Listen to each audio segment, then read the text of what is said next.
Let's look at core skill number 3 now.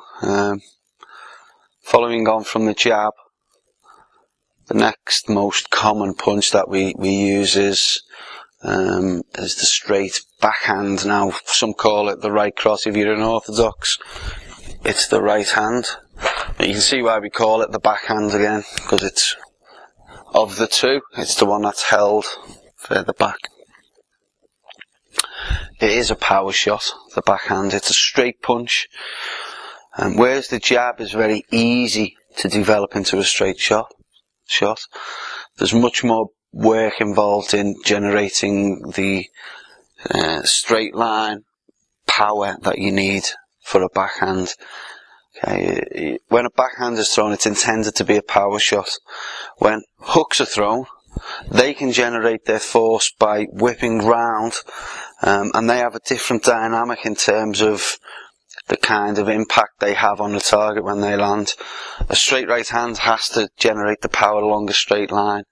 You tend not to see too many straight right hand knockouts. Most knockouts you tend to see tend to be hooks. But this is still a big shot. It's as I say, it's used probably only, the only shot used more would be your jab. Okay.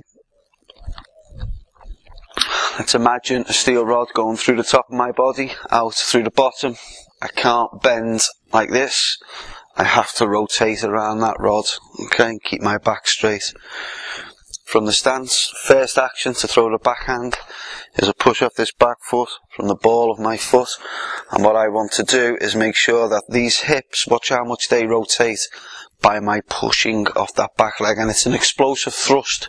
Okay, really whip those hips around. So from there, I'll not throw the shot, I'll show you the body movements on its own. So you can see how much that push off the back leg whips those hips around.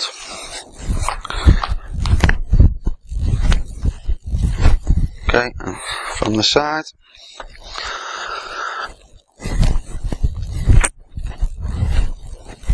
The front leg bends to accommodate that rotation.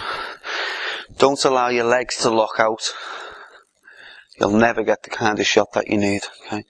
Flexible at the knees, and allow that front leg to bend. The shot accelerates onto the target. Turning palm down as it covers the last few inches of its journey. Really important that that drive is driven from the back leg. Common faults.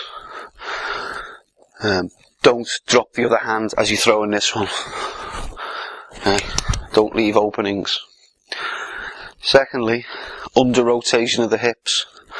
What you'll actually get is this happening so that the hips stay there and it'll become an arm punch, and try and hit hard, but it doesn't happen. Your hips haven't come round far enough.